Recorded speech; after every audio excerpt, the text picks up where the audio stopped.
우리가 드디어 이사야서에 이르게 되었습니다. 이 이사야서는 구약성경의 많은 선지서 가운데 대선지서로 분류가 되어지고 있고요. 그러면 소선지서도 있겠지요.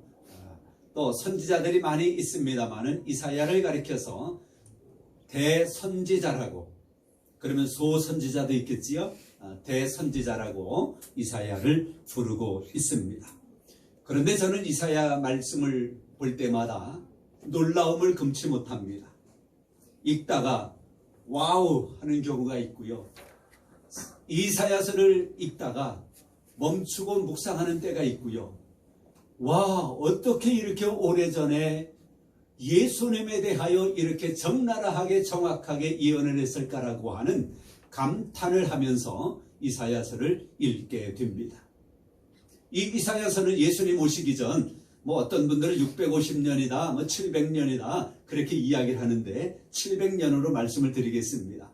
예수님 오시기 전 700년 전에 이사야서는 기록이 되어집니다. 대선지자 이사야를 통하여 기록되는 것이지요. 이 말씀을 보면 우리가 짧게도 오늘 본문을 읽었습니다마는 예수 그리스도가, 예수님께서 성육신하시고 십자가에 못 박히시고 부활하시고 성천하시고 재림, 다시 오실 그리스도를 통한 여호와 하나님의 구원. 와, 신약 성경을 이야기하는 것 같지요. 그런데 이 많은 방대한 내용들이 예수님에 대한 처음과 끝 모든 것들이 이사야서에 기록되어져 있다라고 해도 과언이 아닐 정도로 사실 그렇습니다. 그렇게 기록되고 있는 것을, 예언되고 있는 것을 볼 수 있습니다. 하나님의 백성인 이스라엘, 그들은 하나님을 배역했습니다. 배반했습니다. 그리고 악을 따라갑니다. 우상을 섬깁니다. 그것을 성경은 기록하기를 그들은 여호와를 알지 못하고 허물과 패괴함으로 가득하였다라고 말하는데, 성경엔 그렇게 말합니다. 이사야 1장 2절부터의 아주 자세하게 그들의 범죄 행위, 그들의 패역함을 아주 자세히 기록하고 있어요. 이사야 1장 2절부터요. 거기 보니까 이런, 정리하면 그렇습니다. 여호와께서 자식을 양육하였거늘 그 자식들은 여호와를 거역하였도다. 여러분 자녀들 키우시지요? 그 자녀들이 배역하고 거역했다는 거예요. 부모를. 손은 인자를 알지만 나의 백성은 깨닫지 못하였다라고 말합니다. 슬프다 범죄한 나라여, 행악한 종자여, 부패한 자식이여, 패역을 거듭하는 자들이여. 그래서 땅은 황폐화되어졌고 이방인에게 삼킨 바 되어졌고 이방인들을 통하여 파괴되어진 백성 그 땅이라고 성경은 기록하고 있어요. 더 자세하게 말하면 많은 것들을 말할 수 있겠습니다만 이 정도로 이스라엘은 하나님 앞에 반역하고 패역하고 망가져버린 모습을 이사야서는 1장부터 기록하고 있습니다. 그러면 하나님 앞에 징계를 받아 마땅하지요. 그래요. 하나님께서 그 백성들을, 그 땅을 징계하셔요. 그러나 그 징계는 부모님들이 회초리 때리듯이 그런 거예요. 아주 망가뜨리는 것이 아니라, 아주 끝장내버리는 것이 아니라 더 나은, 더 좋은 백성 되게 하기 위하여, 하나님의 마음에 합한 백성들 되게 하기 위하여 그들을 다스리시는 거예요. 그래서 이사야서 말씀에는 여호와께서 생존자를 조금 남겨두셨다 그래요. 생존자. 그들이 남은 자 사상이라고 하는 말을 우리가 하는데요. 남은 자예요. 남은 자. 남아있는 사람. 그 사람들은 어떤 일을 해야 되겠습니까? 여호와 하나님을 경험했잖아요. 우리가 하나님 앞에 패역하고 범죄한 것을 알잖아요. 그래서 하나님이 징계하신 것을 알잖아요. 그런데 남아있는 자들, 그들은 무엇을 해야 돼요? 이제 그것을 후세들에게 가르치고, 야, 하나님께서 우리를 먹이시고 키우시고 이렇게 하셨는데 우리 조상들이 하나님 앞에 배역하고 우상을 섬겨 우리가 이렇게 파괴되었단다. 우리는 하나님을 잘 섬겨야 돼. 하나님의 백성이잖니. 하나님의 마음에 합한 자들이 되어야 돼. 그 남은 자들은 그렇게 후세들을 가리키면서 하나님의 마음에 합한 자들이 되어야 하는 것이지요. 그래서 하나님께서 징계하시지만 남은 자들을 조금 남겨두셨다.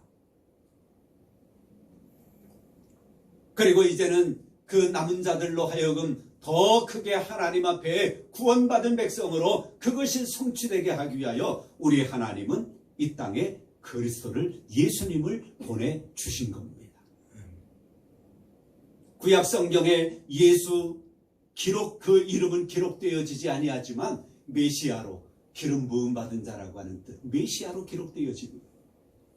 그것도 아니면 또 예수 그리스도를 상징하는 여러 모양으로 구약 성경에, 오늘 또 이사야서에 기록되어지고 있는 것을 우리가 볼 수 있습니다. 그래서 얼마 전에 말씀드렸지요. 성경은 뭐라고요? 이름을 찾아가는 안내서라고. 이름을 찾아가는 안내서예요. 메시아가 누굴까? 구약 성경에서 그토록 하나님께서 말씀하시는 내가 너희를 구원하겠노라라고 하는 그 구원자가 누굴까? 메시아. 그 뜻은 기름 부음 받은 자. 신약 성경에 와서 그리스도, 기름 부음 받은 자. 그가 누굴까? 메시아가 누굴까? 기름 부음 받은 자가 누굴까? 그리스도가 누굴까? 아, 얼마나 궁금증이, 그렇지요? 하나님이 우리를 구원하신다라고 했는데, 와, 어떻게 구원하실 건가? 그 기대감. 이름을 찾아가는 안내서. 그러다가 예수 그리스도가 이 땅에 태어나시면서, 아, 이분이 바로 그리스도구나. 이분이 바로 구약 성경에서 그토록 예언하신 메시아구나. 이분이 바로 하나님의 구원을 성취해내실 분이구나 라고 하는 것을 신약 성경에서 예수가 탄생함으로 말미암아 구체화되어지고 있는 것이지요. 그래서 성경은 이름을 찾아가는 안내서. 말씀드렸잖아요. 그 이름을 찾아가다가 안상홍의 이름이 딱 들어가 버려. 네? 박태선의 이름이 딱 들어가 버려. 요즘 이단 사이비들의 그 교주 이름이 거기에 딱 들어가 버려. 그리고 그 사람을 뭐 예수님처럼, 하나님처럼 이름을 찾아가는 안내서를 가지고 가다가 잘못 간 거예요.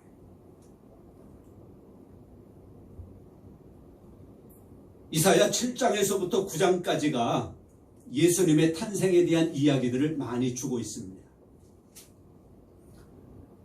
14절에 말씀하는 것처럼 그러므로 주께서 진히 징조를 너희에게 주실 것이라. 보라, 처녀가 잉태하여 아들을 낳을 것이요 그의 이름은 임마누엘이라 하리라. 이것은 신약성경 마태복음 1장 23절에 기록된 말씀입니다.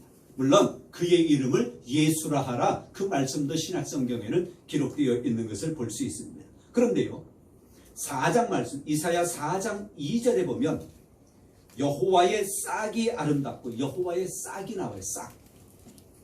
이건 역시 예수 그리스도를 상징하고 있는 것이다. 8장 8절에 가서 보면 오늘 중요한 말씀인데요. 8장 8절을 다 같이 한번 보시겠습니까? 성경으로. 다 같이 읽어봐야 돼, 이건. 이사야 8장 8절. 다 같이 읽겠습니다. 흘러 유다에 들어와서 가득하여 목에까지 비치리라. 임마누엘이여 그가 펴는 날개가 내 땅에 가득하리라 하셨느니라. 할렐루야. 임마누엘이여 그가 펴는 날개가 내 땅에 가득하리라. 임마누엘을 기록하고 있어요. 하나님이 우리와 함께 하십니다. 오늘 본문의 말씀이지요. 뿐만이 아닙니다. 9장 6절 말씀에 가서 보면 그 오실 한 아기가 이 땅에 오시게 되어질 터인데 그가 누구냐? 평강의 왕이라고 성경은 기록하고 있습니다. 9장 6절이에요.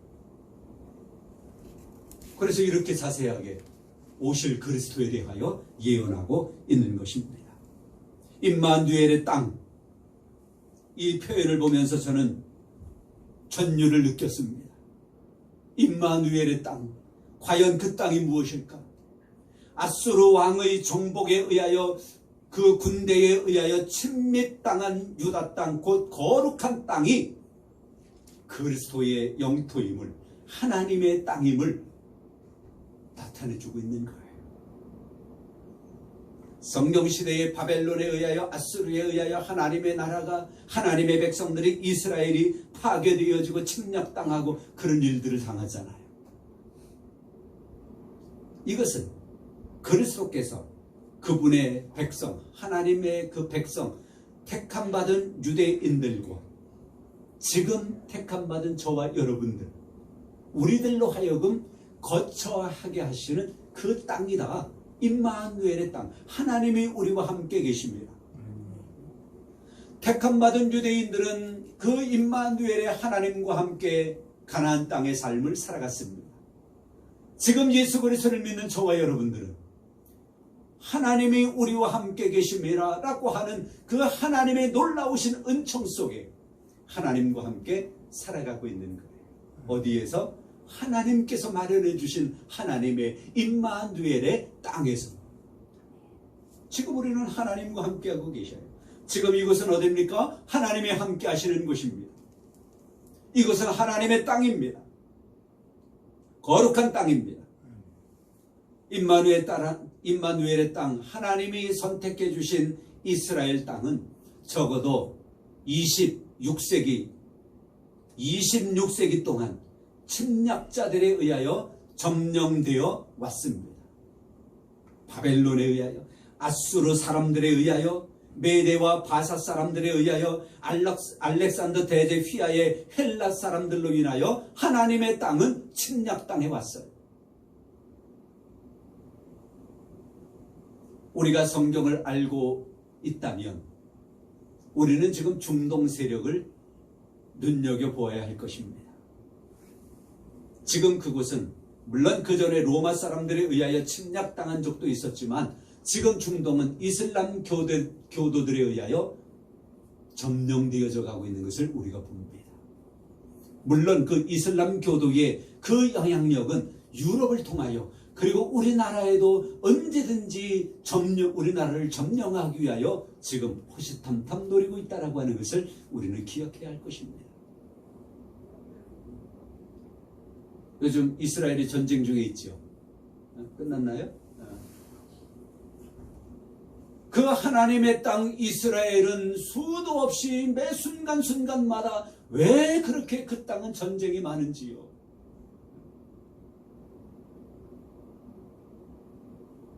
제가 오래전에 성지순례를 가는데 한 지역을 가려고 했는데 그 나라가 전쟁이 일어나고 코스를 돌려가지고 다른 데로 간 적도 있어요. 그렇게 전쟁이 왜 그렇게 많은지, 이슬람 교도들에 의하여 점령되어져 가고 있는 그 중동 지역을 우리가 깊이 눈여겨보아야 된다는 거예요. 그래서 하나님의 말씀 성경을 알고 있는 사람들이라면 그 중동의 정세를 깊이 눈여겨봄으로 말미암아 우리는 이런 기도를 해야 될 겁니다. 주 하나님, 그 땅은 임마누엘의 땅이 아니었습니까? 하나님께서 정해놓으신 하나님의 땅이 아니십니까? 주여, 하나님께서 그분의 백성, 하나님의 백성들에게 약속하신 그 좋은 땅을 기억하시고 다시 회복하십시오. 무슨 기도겠어요? 이슬람 교도들을 점령되어져 가고 있는 그 땅에 하나님의 그 복음, 예수 그리스도의 복음이 들어가고 점령되기를 기도하는 그런 기도가 우리 그리스도인들에게 있어야 할 것입니다. 그곳은 임마누엘의 땅입니다. 그곳은 하나님의 땅입니다. 온 백성들은 하나님의 백성들입니다. 여러분의 삶의 터전, 여러분의 가정, 여러분의 일터, 임마누엘의 땅임을 선포하시기를 바랍니다. 하나님이 그곳에 여러분의 가정에 함께 하시고요, 하나님께서 여러분의 일터에 함께 하시고요, 우리 하나님께서 여러분의 가족들, 남편, 아내, 또 자녀들, 또 부모님들 계신 그곳에 함께 하시는 줄 믿으시기 바랍니다. 그러면 그곳이 임마누엘의 땅입니다. 하나님이 계시는 땅입니다. 세상의 유혹과 혼적인 유혹과 영적인 유혹과 온갖 세상의 유혹으로 인하여 임마누엘의 땅, 하나님의 땅인 여러분의 가정과 여러분의 일터와 여러분이 있는 그곳이 점령되지 않기를 바랍니다. 하나님의 역사가 여러분의 현장에 삶의 터전에서 매일매일 일어날 수 있기를 바랍니다. 여호와 하나님을 향한 여러분의 아름다운 신앙의 간증들이 여러분의 삶의 터전에서 확실하게 일어날 수 있기를 주님의 이름으로 축복합니다. 아멘. 여러분이 임마누엘의 땅입니다. 여러분이 있는 삶의 터전이 임마누엘의 땅입니다. 성부와 성자와 성령의 이름으로 여러분 모두를 축복합니다.